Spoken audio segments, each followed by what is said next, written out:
सुमारे 15 पेक्षा जास्त निष्पाप तरुणींना प्रेमाच्या जाळ्यात ओढून त्यांचे अश्लील व्हिडिओ बनवण्यात आले। त्याद्वारे पीडितांना बदनामीची धमकी सुद्धा देण्यात आली।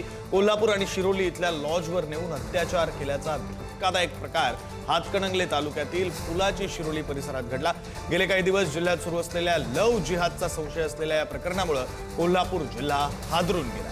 पोलिसांनी फुलाची शिरोली इथं शाहिद समीर सनदी या 22 वर्षीय तरुणाच्या मुसक्या आवळल्यात। संशयितानं सोशल मीडियाचा वापर करून 18 ते 22 वयोगटातील तरुणींची मैत्री केली आणि त्यांना प्रेमाच्या किंवा भावनिक जाळ्यात ओढलं। या तरुणींवर अत्याचार करून त्यांचे आक्षेपार्ह व्हिडिओ बनवण्यात आले। त्यानंतर हे व्हिडिओ व्हायरल करण्याची धमकी देऊन त्यांचं मानसिक आणि शारीरिक शोषण करण्याचा प्रयत्न करण्यात आला।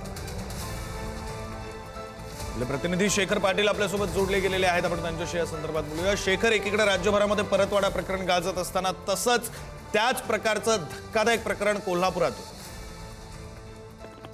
विक्रांत बरोबर आहे। 20 वर्षीय एका पीडित तरुणीनं रविवारी राजारामपुरी पोलीस ठाण्यामध्ये या संदर्भातली फिर्याद जी आहे ती दिली आणि या प्रकरणाला त्या ठिकाणी एक मोठं वळण जे आहे ते लागलं असं म्हणावं लागेल। कारण 15 पेक्षा अधिक निष्पाप तरुणींना खरं तर या शाहिद समीर संदी यानं प्रेमात ओढलं, प्रेमाच्या जाळ्यात ओढलं आणि त्यांचे अश्लील व्हिडिओ जे ते बनवले आणि त्यांना वारंवार धमकी देऊन त्यांच्यावरती अत्याचार केल्याचं या ठिकाणी आता समोर आलेलं आहे। त्याच्या संदर्भातली आता माहिती देखील समोर यायला सुरुवात झालेली आहे। लव जिहादचा हा संशय देखील व्यक्त जो आहे तो केला जात आहे। या सगळ्या प्रकरणासंदर्भात आज या अत्याचारासंदर्भात शिरोली पुलाची जो गाव आहे ते देखील बंदची हाक त्यांनी दिलेली आहे।